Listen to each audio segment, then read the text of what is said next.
رسول اللہ صلی اللہ علیہ وسلم کے پاس جبریل امین تشریف لائے اور آ کر کہنے لگے یا محمد صلی اللہ علیہ وسلم اشتکیت، آپ بیمار ہیں؟ قال نعم، اللہ کے رسول صلی اللہ علیہ وسلم نے فرمایا جی ہاں۔ تو جبریل امین نے ان الفاظ کے ساتھ اللہ کے رسول صلی اللہ علیہ وسلم کو دم کیا، بسم اللہ ارقیک من کل شیء یؤذیک من شر کل نفس او عین حاسد بسم اللہ ارقیک واللہ یشفیک۔ یہ دم جس کو دم جبریل کا نام دیا گیا ہے، اللہ کے رسول صلی اللہ علیہ وسلم کو دم کیا، اللہ تعالیٰ نے آپ کو شفا یاب کر دیا۔ اور رسول اللہ صلی اللہ علیہ وسلم نے تعوذ کے بارے میں کتنی خوبصورت بات بیان کی، اذا نزل احدکم منزلا فلیقل اعوذ بکلمات اللہ التامات من شر ما خلق فإنه لا يضره شيء حتى يرتحل عنه۔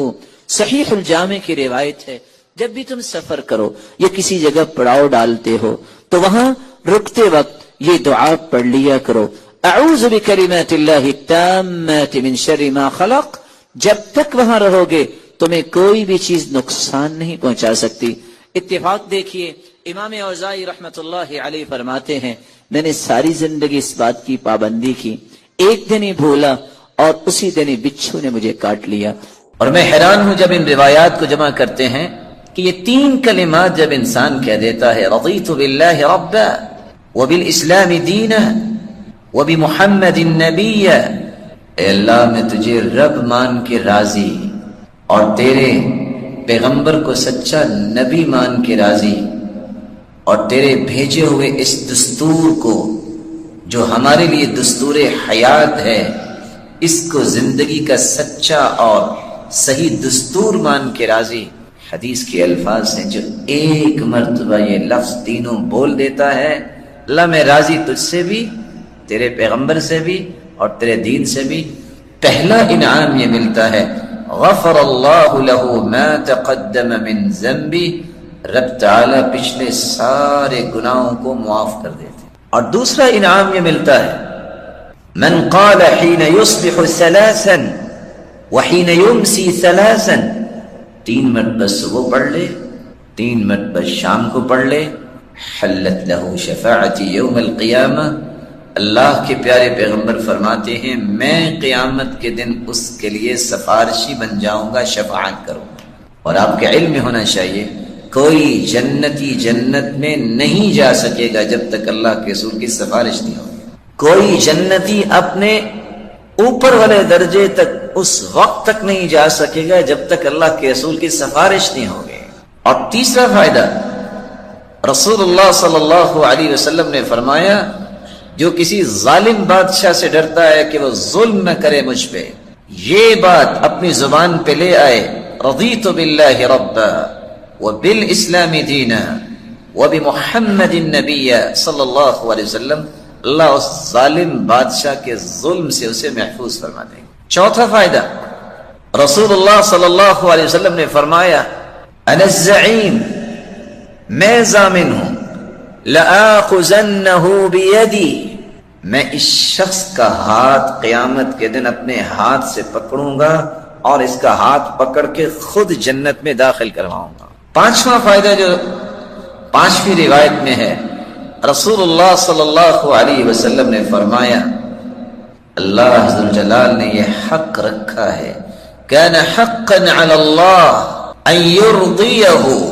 یوم القیامہ، رب تعالی قیامت کو اسے جنت میں تو داخل فرمائیں گے، اس وقت تک نعمتیں دیتے رہیں گے جب تک یہ بول کے نہیں کہہ دے گا رضیت یا رب، میں اب اللہ راضی ہو گیا۔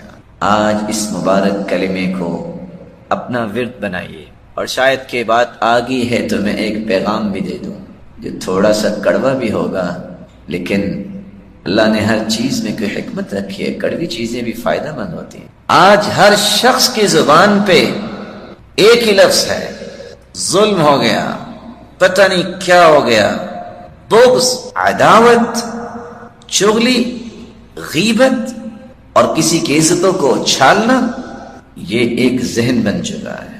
کاش دین کی سمجھ اگر ہو تو انسان کو کبھی پریشانی نہیں. کس چیز کا ظلم؟ سوچئے کروڑوں لوگ آپ کے وطن میں بیٹھے ہیں، آپ کو کوئی سرخاب کے پر نہیں لگے کہ آپ یہاں آئے ہیں، اللہ کی رحمت سے آئے ہیں. آپ یاد کیجئے اربوں کے مالک ایسے لوگ بیٹھے ہیں جن کو ایک عمرہ نصیب نہیں ہوا. آپ مغلوں کی تاریخ پڑھیے، بلڈنگیں بنانے میں لگے رہے، کسی ایک بادشاہ نے ایک مرتبہ بھی عمرہ نہیں کیا، حج نہیں کیا. اب کتنی تاریخ لمبی ہے، کتنے سالوں پر محیط ہے. اس لیے مومن بنیے، غصہ نہ کیجیے گا، منافق نہ بنیے. آپ کہیں گے منافق کیا ہوتا ہے؟ یحسبون کل صیحۃ علیہم، یہ قرآن نے منافقوں کی بات کی ہے. معمولی سی تکلیف پہنچے شور ڈال دیتے ہیں. الطاقہ السلبیہ ما یجوز. امت کو مایوسی سے نکالیے، مایوسی میں مت دھکیلیے. یہ ہو گیا اور یہ ہو گیا. یاد رکھنا وفاؤں کو بیچا نہیں کرتا. جب انسان کے نامہ اعمال میں ایک نیکی بھی زیادہ ہوگی تو جنتی ہوگی. لڑا چکی. اور رسول اللہ صلی اللہ علیہ وسلم نے اتنی پیاری یہ بات بتائی ہے، یقین مانے کبھی کبھی انسان سوچتا ہے تو خوشی سے ورطۂ حیرت میں چلا جاتا ہے. ان الرجل لیدرک بحسن خلقہ درجات قائم اللیل صائم النہار. سبحان اللہ. ایک روزہ کیا جو فرضی روزہ ہے اگر انسان رکھتا ہے تو الصوم لی وانا اجزی بھی، اللہ رب العزت فرماتے ہیں میرے لیے، اس کا بدلہ بھی میں دوں گا. اس کی لمیٹیشن بیان ہی نہیں کی. سبحان اللہ. اور اگر اللہ کی راہ میں نفلی روزہ رکھا جائے تو فرمایا ما من عبد يصوم يوما الا بعد الله بذلك اليوم وجهه عن النار 70 خريفا. ایک روزہ جو اللہ کی راہ میں رکھتا ہے قیامت کے دن 70 سال کی مسافت اس شخص کو جہنم سے دور کر دے گا.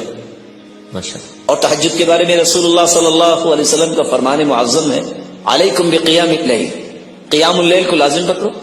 فإنه فهو قربۃ للصالحین، یہ صالحین کا رویہ ہے. اور مکفر للسیئات، اس سے گناہ معاف ہوتے ہیں. ومنہات للآثام، انسان گناہوں سے بچتا ہے.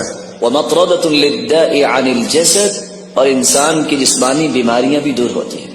اور صحیح بخاری کی اگر روایت کو سامنے رکھا جائے، عبداللہ بن عمر رضی اللہ تعالیٰ عنہ تہجد پڑھتے تھے. جب ان کو خواب کی تعبیر کی گئی نعم الرجل عبداللہ لو کان یصلی من اللیل، تو فرماتے جب دوبارہ خواب آئی تو میں نے دیکھا کہ ریشم کا ایک ٹکڑا ہے جس پہ میں بیٹھا ہوا ہوں، اور جدھر کو میں نظر اٹھاتا ہوں جنت میں ادھر ہی وہ ٹکڑا اڑا کے مجھے لے جاتا ہے. اللہ. فرمایا ان الرجل لا يدرك بحسن خلقه درجات قائم اللیل صائم النہار. سبحان اللہ. جو درجات تہجد پڑھنے والوں کے لیے اللہ نے رکھے ہیں اور روزے رکھنے والوں کے لیے اللہ تعالیٰ نے رکھے ہیں، قیامت کے دن حسن اخلاق اختیار کرنے والوں کو یہ دونوں درجات نصیب ہو جائے. ابن القیم رحمۃ اللہ علیہ آگے کیا فرماتے ہیں؟ وَتَقْوَى اللَّهِ تُوجِبُ مُحَبَّةَ اللَّهِ. سبحان اللہ. جب تقوی آ گیا تو اللہ کا محبوب بن گیا. وحسن الخلق يدعو الناس الى محبتي. سبحان اللہ. اور جب انسان اخلاق کو اچھا کر لیتا ہے تو یہ لوگوں کو شخص کی طرف کھینچتا ہے. اس کی طرف سے. تو رسول اللہ صلی اللہ علیہ وسلم نے ان کلمات میں اتنا بڑا پیغام دے دیا ہے، جو پیغام اگر ہم اپنے زندگی میں شامل کر لیں تو ہماری دنیا بھی بہتر ہو سکتی ہے، ہم محبوب خلائق بھی بن سکتے ہیں، محبوب خالق بھی بن سکتے ہیں. بہت ہی. اور اس لیے رسول اللہ صلی اللہ علیہ وسلم نے ایک اور حدیث میں فرمایا ان من احبکم الی واقربکم منی مجلسا یوم القیامہ احاسنکم اخلاق. شوق ہو تو ایسا ہو کہ اللہ رب العزت ہمیں صاحب اخلاق کی رفاقت نصیب فرما دے. اس سے بڑی کوئی کامیابی نہیں ہوگی، کوئی کامرانی نہیں ہوگی. لیکن فرمایا یہ رفاقت ملے گی کس کو؟ جس کا اخلاق اچھا ہے. سبحان. اور رسول اللہ صلی اللہ علیہ وسلم نے اس لیے ایک تیسری روایت میں آتا ہے احب العباد الی اللہ احسنهم خلقا. یہ شخص اس نے اخلاق والا صرف میرے ہی قریب نہیں ہوگا، صرف میرا ہی محبوب نہیں بنے گا، بلکہ اللہ کا محبوب بننے کے لیے اگر کسی نے کوئی کام کرنا ہے تو وہ کیا کرے؟ اپنے اخلاق کو اچھا کر لے. سب سے پیارا بندوں میں اللہ کے ہاں وہ ہوگا جس کا اخلاق. کس طرح انسان اپنے گناہوں کو، اپنی نیکیوں کو دیکھے گا. فمن يعمل مثقال ذرة خيرا يره ومن يعمل مثقال ذرة شرا يره. نیکی اور برائی کو دیکھنے کی کچھ کیفیات ہیں. سب سے پہلی کیفیت نیکی اور برائی کے اثرات کو انسان دنیا میں دیکھ لیتا ہے۔ اللہ ذوالجلال فرماتے ہیں وَمَا أَصَابَكُم مِّن مُّصِيبَةٍ فَبِمَا كَسَبَتْ أَيْدِيكُمْ وَيَعْفُو عَن كَثِيرٍ۔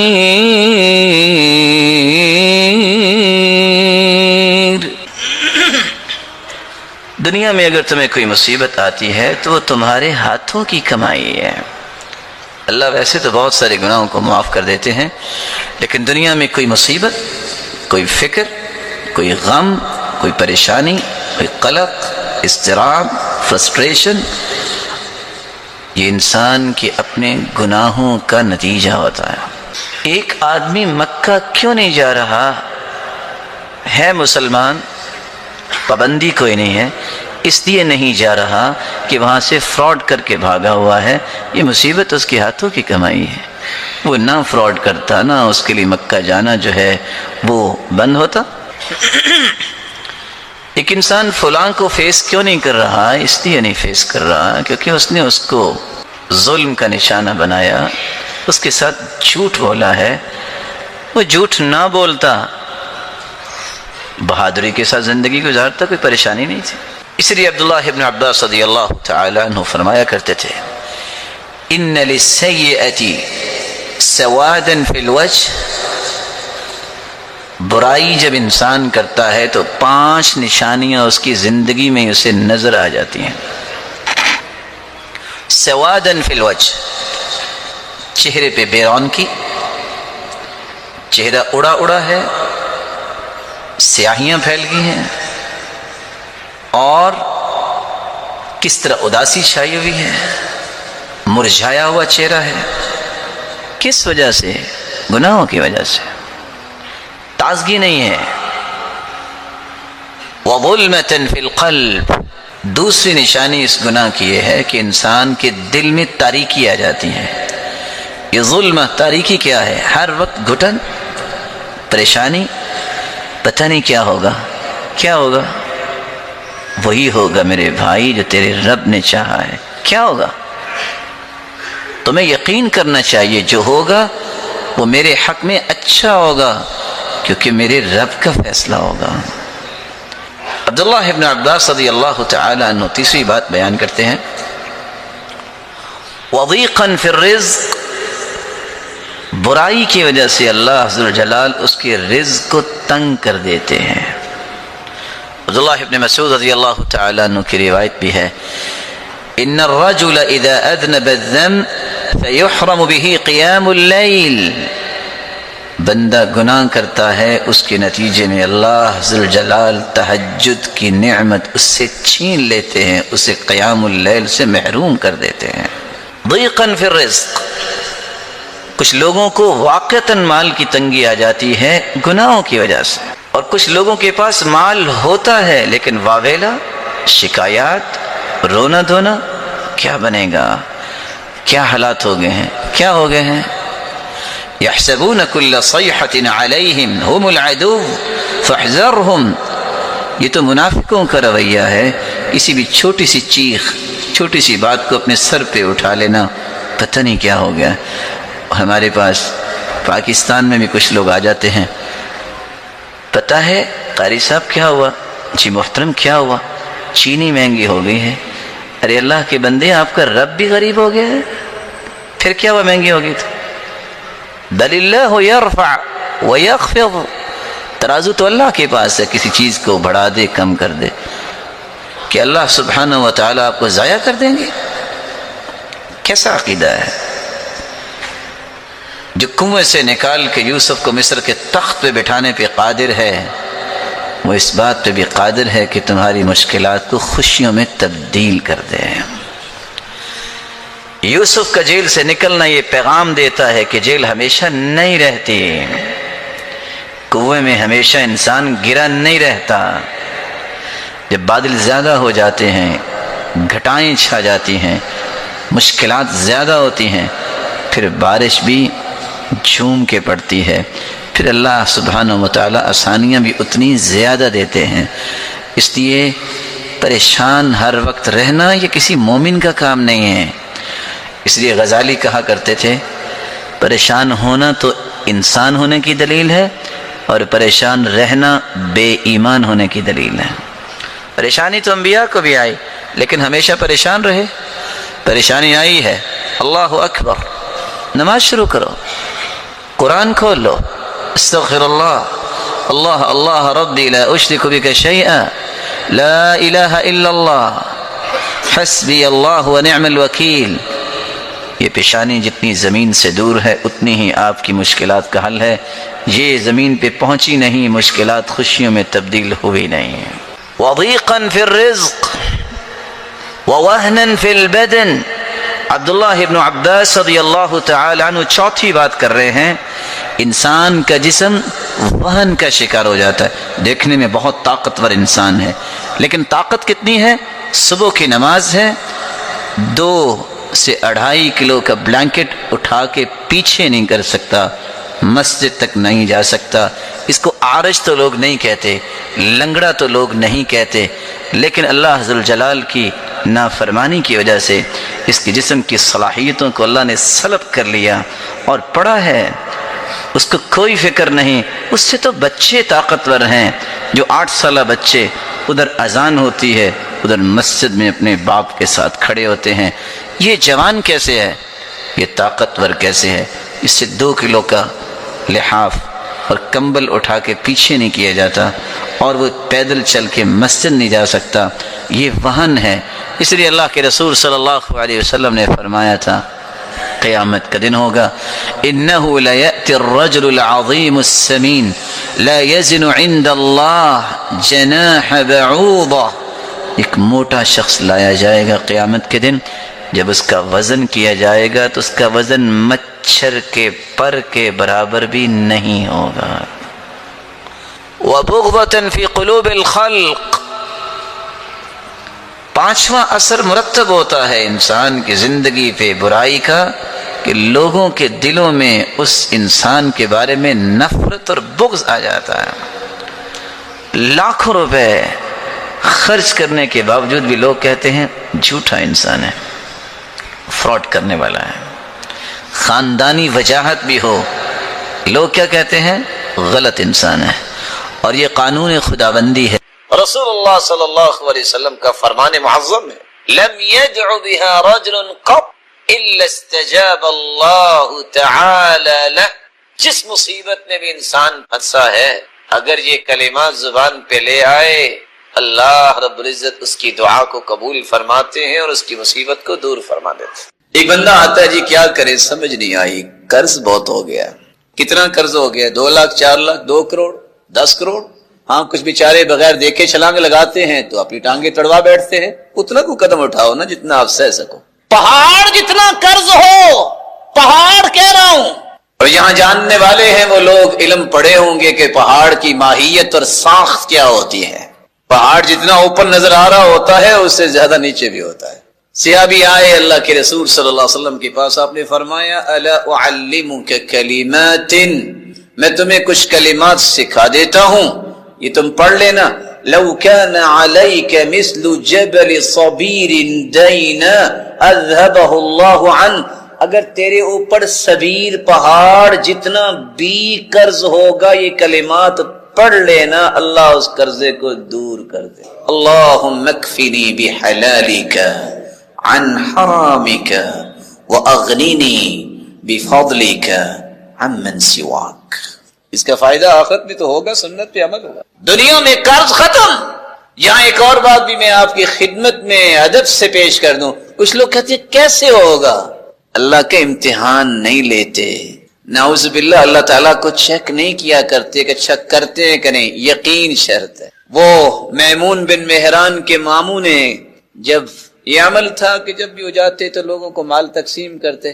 کہتے ماموں جان آپ کا گزارا کیسے ہوتا؟ آپ بانٹتے ہی رہتے. کہتے ہیں بیٹا جتنا میں دیتا ہوں نا اس سے زیادہ اللہ مجھے دے دیتا ہے. کہتے اچھا وہ جتنے قدرم و دینار تھے اس نے بانٹ دیے، 1 دن 2 دن 3 دن. کہتے ماموں جان مجھے تو نہیں ملا. کہتے بیٹا اللہ کو آزماتے نہیں، یقین کرتے مل جائے گا.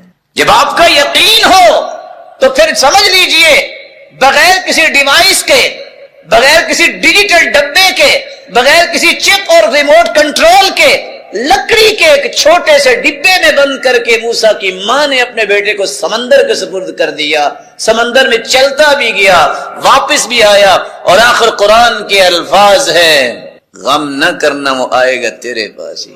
پھر بھی دودھ آ کے موسیٰ نے پیا تو کس کا پیا ہے؟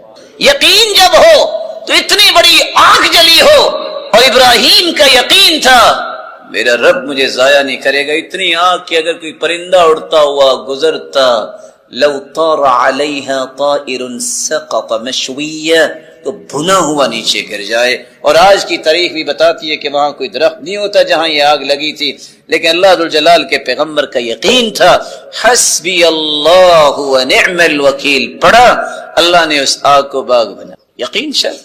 رسول اکرم صلی اللہ علیہ وآلہ وسلم نے صحابہ کرام کو جو اس زاویے میں رہنمائی اور تربیت دی ہے وہ میرے اور آپ کے لیے بہت ضروری ہے۔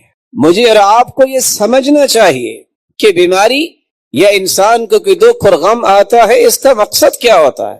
اللہ عز و جلال اپنے بندوں سے اس قدر محبت کرتے ہیں کہ جو اللہ عز و جلال کے دین کو ماننے والے ہیں، اللہ عز و جلال انہیں تنبیہ کرتے ہیں کہ ابھی ضرورت ہے کہ تم اپنے رب کی نعمتوں کا اور شکر ادا کرو، ضرورت ہے کہ تم اللہ عز و جلال کے دین کی سربلندی کے لیے اور صلاحیتیں لگاؤ۔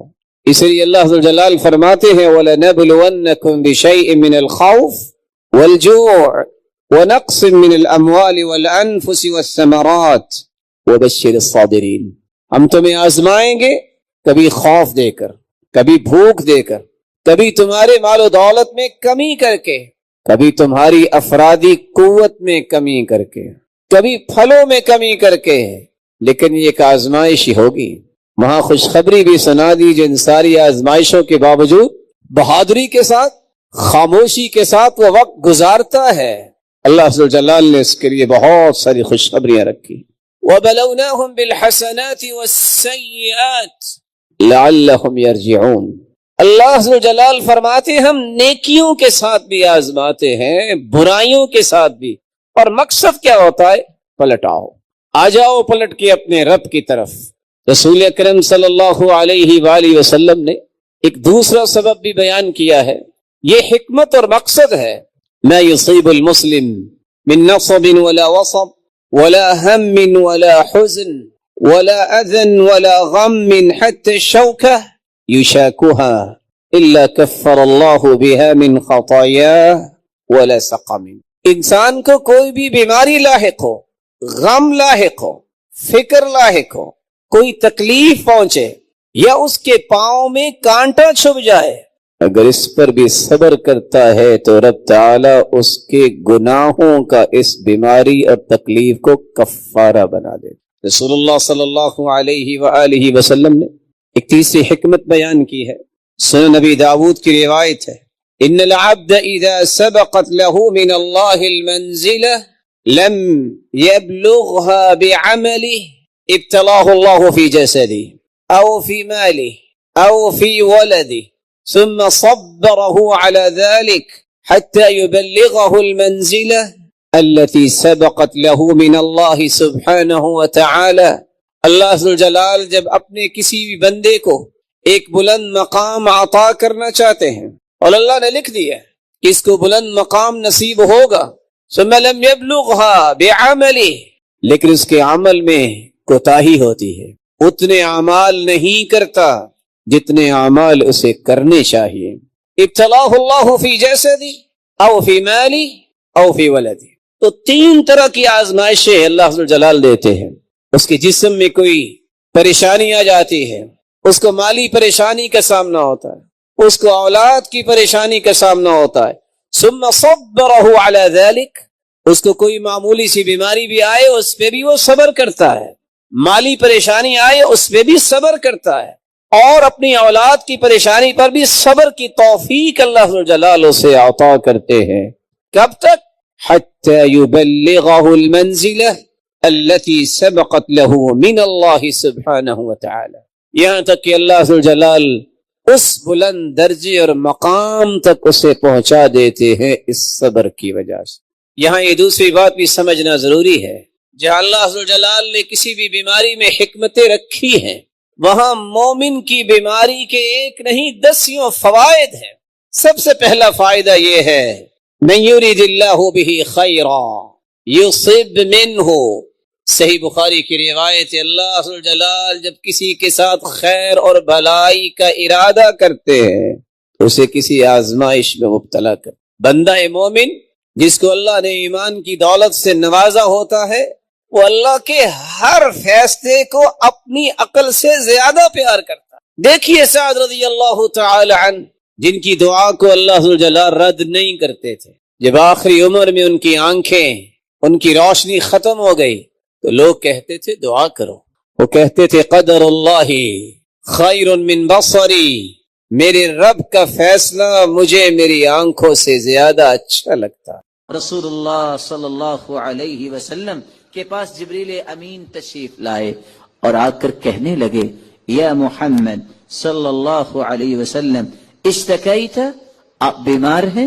قال نعم، اللہ کے رسول صلی اللہ علیہ وسلم نے فرمایا جی ہاں۔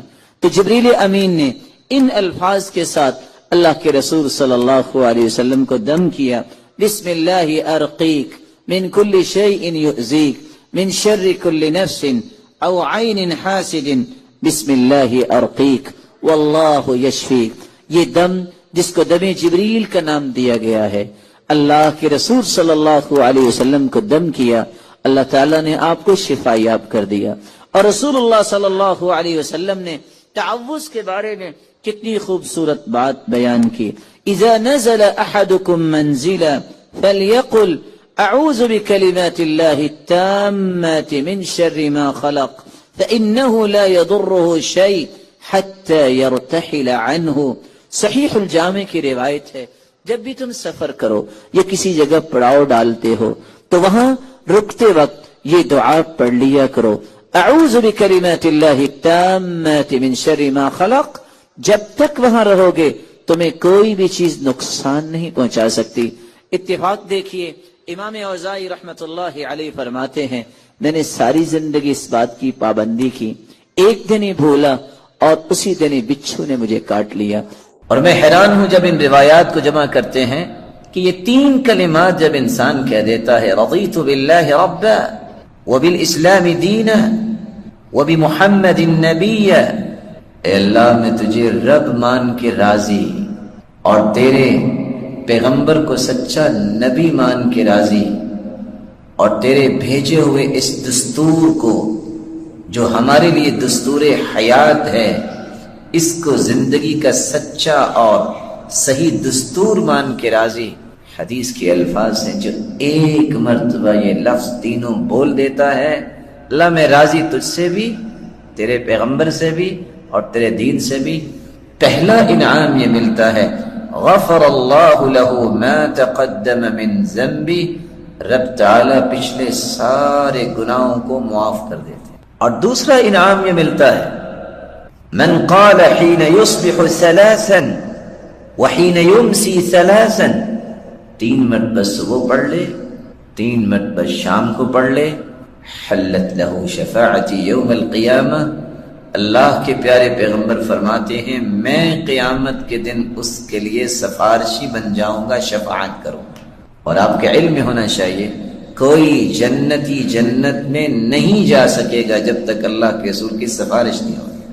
کوئی جنتی اپنے اوپر والے درجے تک اس وقت تک نہیں جا سکے گا جب تک اللہ کے رسول کی سفارش نہیں ہوگی۔ اور تیسرا فائدہ، رسول اللہ صلی اللہ علیہ وسلم نے فرمایا جو کسی ظالم بادشاہ سے ڈرتا ہے کہ وہ ظلم نہ کرے مجھ پہ، یہ بات اپنی زبان پہ لے آئے، رضیت باللہ ربا وبالاسلام دینا وبمحمد النبی صلی اللہ علیہ وسلم، اللہ اس ظالم بادشاہ کے ظلم سے اسے محفوظ فرما دیں گے۔ چوتھا فائدہ، رسول اللہ صلی اللہ علیہ وسلم نے فرمایا انا الزعیم، میں ضامن ہوں، لآخذنہ بیدی، میں اس شخص کا ہاتھ قیامت کے دن اپنے ہاتھ سے پکڑوں گا اور اس کا ہاتھ پکڑ کے خود جنت میں داخل کرواؤں گا۔ پانچواں فائدہ جو پانچویں روایت میں ہے، رسول اللہ صلی اللہ علیہ وسلم نے فرمایا، اللہ ذو الجلال نے یہ حق رکھا ہے، کان حقا علی اللہ ان یرضیہ یوم القیامہ، رب تعالی قیامت کو اسے جنت میں تو داخل فرمائیں گے، اس وقت تک نعمتیں دیتے رہیں گے جب تک یہ بول کے نہیں کہہ دے گا رضیت یا رب، میں اب اللہ راضی ہو گیا۔ آج اس مبارک کلمے کو اپنا ورد بنائیے، اور شاید کہ بات آگی ہے تو میں ایک پیغام بھی دے دوں جو تھوڑا سا کڑوا بھی ہوگا، لیکن اللہ نے ہر چیز میں کوئی حکمت رکھی ہے، کڑوی چیزیں بھی فائدہ مند ہوتی ہیں۔ آج ہر شخص کی زبان پہ ایک ہی لفظ ہے، ظلم ہو گیا، پتہ نہیں کیا ہو گیا، بغض، عداوت، چغلی، غیبت اور کسی کی عزتوں کو چھالنا، یہ ایک ذہن بن چکا ہے۔ کاش دین کی سمجھ اگر ہو تو انسان کو کبھی پریشانی نہیں۔ کس چیز کا ظلم؟ سوچئے کروڑوں لوگ آپ کے وطن میں بیٹھے ہیں، آپ کو کوئی سرخاب کے پر نہیں لگے کہ آپ یہاں آئے ہیں، اللہ کی رحمت سے آئے ہیں۔ آپ یاد کیجئے اربوں کے مالک ایسے لوگ بیٹھے ہیں جن کو ایک عمرہ نصیب نہیں ہوا۔ آپ مغلوں کی تاریخ پڑھیے، بلڈنگیں بنانے میں لگے رہے، کسی ایک بادشاہ نے ایک مرتبہ بھی عمرہ نہیں کیا، حج نہیں کیا۔ اب کتنی تاریخ لمبی ہے، کتنے سالوں پر محیط ہے۔ اس لیے مومن بنیے، غصہ نہ کیجیے گا، منافق نہ بنیے۔ آپ کہیں گے منافق کیا ہوتا ہے؟ یحسبون کل صیحۃ علیہم، یہ قرآن نے منافقوں کی بات کی ہے، معمولی سی تکلیف پہنچے شور ڈال دیتے ہیں۔ الطاقہ السلبیہ لا یجوز، امت کو مایوسی سے نکالیے، مایوسی میں مت دھکیلیے، یہ ہو گیا اور یہ ہو گیا۔ یاد رکھنا وفاؤں کو بیچا نہیں کرتا۔ جب انسان کے نامہ اعمال میں ایک نیکی بھی زیادہ ہوگی تو وہ تو جنتی ہوگی۔ جنت ہو گئے، اللہ کا شکریہ۔ اور رسول اللہ صلی اللہ علیہ وسلم نے اتنی پیاری یہ بات بتائی ہے، یقین مانیں کبھی کبھی انسان سوچتا ہے تو خوشی سے ورطہ حیرت میں چلا جاتا ہے۔ ان الرجل لیدرک بحسن خلقہ درجات قائم اللیل صائم النہار۔ سبحان اللہ۔ ایک روزہ کیا جو فرضی روزہ ہے اگر انسان رکھتا ہے تو الصوم لی وانا اجزی بھی، اللہ رب العزت فرماتے ہیں یہ میرے لیے، اس کا بدلہ بھی میں دوں گا، اس کی لیمیٹیشنز بیان ہی نہیں کی۔ سبحان اللہ۔ اور اگر اللہ کی راہ میں نفلی روزہ رکھا جائے تو فرمایا ما من عبد يصوم يوما الا بعد الله بذلك اليوم وجهه عن النار 70 خريفا۔ بے شک۔ ایک روزہ جو اللہ کی راہ میں رکھتا ہے، قیامت کے دن 70 سال کی مسافت اس شخص کو جہنم سے دور کر دے گا۔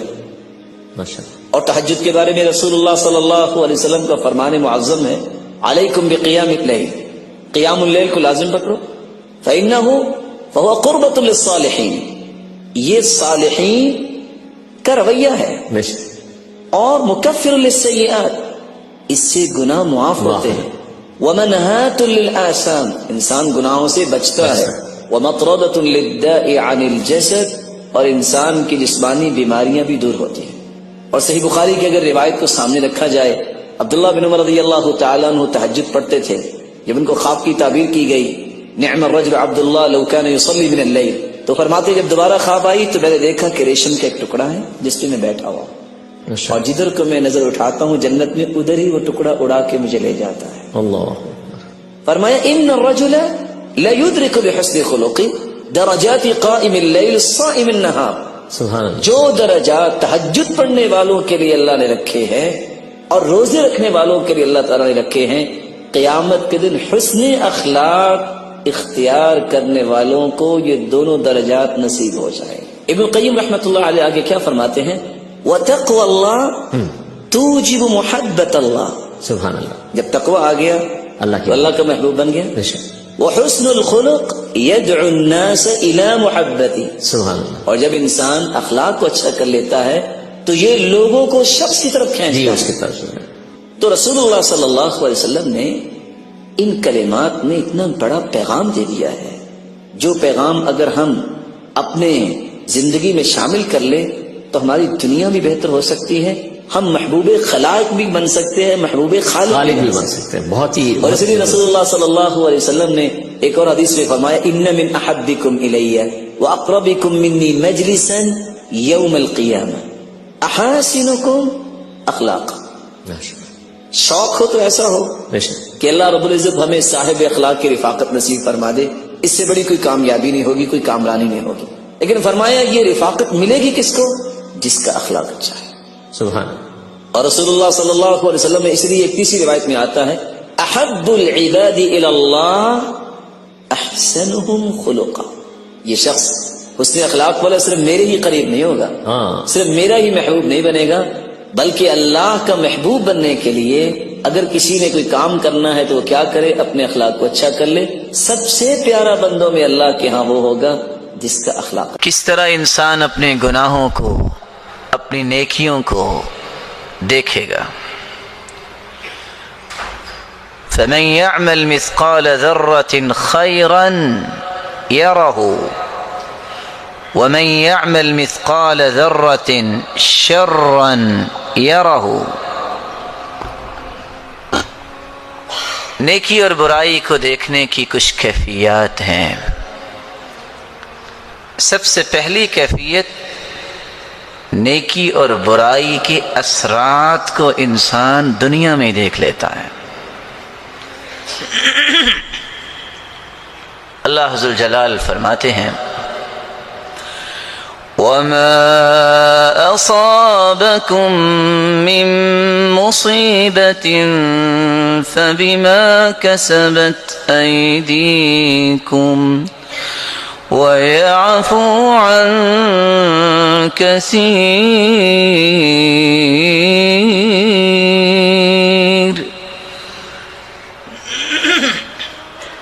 دنیا میں اگر تمہیں کوئی مصیبت آتی ہے تو وہ تمہارے ہاتھوں کی کمائی ہے. اللہ ویسے تو بہت سارے گناہوں کو معاف کر دیتے ہیں، لیکن دنیا میں کوئی مصیبت، کوئی فکر، کوئی غم، کوئی پریشانی، کوئی قلق، اضطراب، فرسٹریشن، یہ انسان کے اپنے گناہوں کا نتیجہ ہوتا ہے. ایک آدمی مکہ کیوں نہیں جا رہا ہے؟ مسلمان، پابندی کوئی نہیں ہے، اس لیے نہیں جا رہا کہ وہاں سے فراڈ کر کے بھاگا ہوا ہے. یہ مصیبت اس کے ہاتھوں کی کمائی ہے. وہ نہ فراڈ کرتا، نہ اس کے لیے مکہ جانا جو ہے وہ بند ہوتا. ایک انسان فلاں کو فیس کیوں نہیں کر رہا؟ اس لیے نہیں فیس کر رہا کیونکہ اس نے اس کو ظلم کا نشانہ بنایا، اس کے ساتھ جھوٹ بولا ہے. وہ جھوٹ نہ بولتا، بہادری کے ساتھ زندگی گزارتا، کوئی پریشانی نہیں تھی. اس لیے عبداللہ ابن عباس رضی اللہ تعالی عنہ فرمایا کرتے تھے ان للسیئۃ سوادا فی الوجہ. برائی جب انسان کرتا ہے تو 5 نشانیاں اس کی زندگی میں اسے نظر آ جاتی ہیں. سوادا فی الوجہ، چہرے پہ بے رونقی، چہرہ اڑا اڑا ہے، سیاہیاں پھیل گئی ہیں، اور کس طرح اداسی چھائی ہوئی ہے، مرجھایا ہوا چہرہ ہے. کس وجہ سے؟ گناہوں کی وجہ سے. تازگی نہیں ہے. وَظُلْمَةً فِي الْقَلْبِ. دوسری نشانی اس گناہ کی یہ ہے کہ انسان کے دل میں تاریکی آ جاتی ہے. یہ ظلم، تاریکی کیا ہے؟ ہر وقت گھٹن، پریشانی، پتہ نہیں کیا ہوگا، کیا ہوگا؟ وہی ہوگا میرے بھائی جو تیرے رب نے چاہا ہے. کیا ہوگا؟ تمہیں یقین کرنا چاہیے جو ہوگا وہ میرے حق میں اچھا ہوگا، کیونکہ میرے رب کا فیصلہ ہوگا. عبداللہ ابن عباس رضی اللہ تعالی عنہ تیسری بات بیان کرتے ہیں وَضِيقًا فِي الرِّزْقِ. برائی کی وجہ سے اللہ عز و جلال اس کے رزق کو تنگ کر دیتے ہیں. عبداللہ ابن مسعود رضی اللہ تعالی عنہ کی روایت بھی ہے ان الرجل اذا اذنب الذنب فيحرم به قيام الليل، بندہ گناہ کرتا ہے، اس کے نتیجے میں اللہ ذوالجلال تہجد کی نعمت اس سے چھین لیتے ہیں، اسے قیام اللیل سے محروم کر دیتے ہیں۔ ضیقاً فی الرزق، کچھ لوگوں کو واقعتاً مال کی تنگی آ جاتی ہے گناہوں کی وجہ سے، اور کچھ لوگوں کے پاس مال ہوتا ہے لیکن واویلا، شکایات، رونا دھونا، کیا بنے گا، کیا حالات ہو گئے ہیں، کیا ہو گئے ہیں۔ یحسبون کل صیحۃ علیہم هم العدو فاحذرهم، یہ تو منافقوں کا رویہ ہے، کسی بھی چھوٹی سی چیخ، چھوٹی سی بات کو اپنے سر پہ اٹھا لینا، پتہ نہیں کیا ہو گیا۔ اور ہمارے پاس پاکستان میں بھی کچھ لوگ آ جاتے ہیں، پتہ ہے قاری صاحب کیا ہوا، جی محترم کیا ہوا، چینی مہنگی ہو گئی ہے۔ ارے اللہ کے بندے، آپ کا رب بھی غریب ہو گیا ہے، پھر کیا ہوا مہنگی ہوگی تو؟ بل اللہ یرفع ویخفض، ترازو تو اللہ کے پاس ہے، کسی چیز کو بڑھا دے کم کر دے، کہ اللہ سبحانہ و تعالیٰ آپ کو ضائع کر دیں گے؟ کیسا عقیدہ ہے؟ جو کنویں سے نکال کے یوسف کو مصر کے تخت پہ بٹھانے پہ قادر ہے، وہ اس بات پہ بھی قادر ہے کہ تمہاری مشکلات کو خوشیوں میں تبدیل کر دے۔ یوسف کا جیل سے نکلنا یہ پیغام دیتا ہے کہ جیل ہمیشہ نہیں رہتی، کنویں میں ہمیشہ انسان گرا نہیں رہتا۔ جب بادل زیادہ ہو جاتے ہیں، گھٹائیں چھا جاتی ہیں، مشکلات زیادہ ہوتی ہیں، پھر بارش بھی جھوم کے پڑتی ہے، پھر اللہ سبحانہ و تعالیٰ آسانیاں بھی اتنی زیادہ دیتے ہیں۔ اس لیے پریشان ہر وقت رہنا یہ کسی مومن کا کام نہیں ہے۔ اس لیے غزالی کہا کرتے تھے، پریشان ہونا تو انسان ہونے کی دلیل ہے، اور پریشان رہنا بے ایمان ہونے کی دلیل ہے۔ پریشانی تو انبیاء کو بھی آئی، لیکن ہمیشہ پریشان رہے؟ پریشانی آئی ہے، اللہ اکبر، نماز شروع کرو، قرآن کھول لو، استغفر اللہ، اللہ اللہ ربی لا اشرک بک شیئا، لا الہ الا اللہ، حسبی اللہ ونعم الوکیل۔ یہ پیشانی جتنی زمین سے دور ہے اتنی ہی آپ کی مشکلات کا حل ہے۔ یہ زمین پہ پہنچی نہیں، مشکلات خوشیوں میں تبدیل ہوئی نہیں۔ وضیقاً فی الرزق ووہناً فی البدن، عبداللہ ابن عباس رضی اللہ تعالی عنہ چوتھی بات کر رہے ہیں، انسان کا جسم وہن کا شکار ہو جاتا ہے۔ دیکھنے میں بہت طاقتور انسان ہے، لیکن طاقت کتنی ہے؟ صبح کی نماز ہے، 2 سے 2.5 کلو کا بلینکٹ اٹھا کے پیچھے نہیں کر سکتا، مسجد تک نہیں جا سکتا۔ اس کو عارج تو لوگ نہیں کہتے، لنگڑا تو لوگ نہیں کہتے، لیکن اللہ ذوالجلال کی نافرمانی کی وجہ سے اس کے جسم کی صلاحیتوں کو اللہ نے سلب کر لیا اور پڑا ہے، اس کو کوئی فکر نہیں۔ اس سے تو بچے طاقتور ہیں، جو 8 سالہ بچے، ادھر اذان ہوتی ہے، ادھر مسجد میں اپنے باپ کے ساتھ کھڑے ہوتے ہیں۔ یہ جوان کیسے ہے؟ یہ طاقتور کیسے ہے؟ اس سے 2 کلو کا لحاف اور کمبل اٹھا کے پیچھے نہیں کیا جاتا، اور وہ پیدل چل کے مسجد نہیں جا سکتا۔ یہ وہن ہے۔ اس لیے اللہ کے رسول صلی اللہ علیہ وسلم نے فرمایا تھا، قیامت کا دن ہوگا، انه ليأتي الرجل العظيم السمين لا يزن عند الله جناح بعوضة، ایک موٹا شخص لایا جائے گا قیامت کے دن، جب اس کا وزن کیا جائے گا تو اس کا وزن مچھر کے پر کے برابر بھی نہیں ہوگا۔ وبغضة في قلوب الخلق، 5واں اثر مرتب ہوتا ہے انسان کی زندگی پہ برائی کا، کہ لوگوں کے دلوں میں اس انسان کے بارے میں نفرت اور بغض آ جاتا ہے۔ لاکھوں روپے خرچ کرنے کے باوجود بھی لوگ کہتے ہیں جھوٹا انسان ہے، فراڈ کرنے والا ہے۔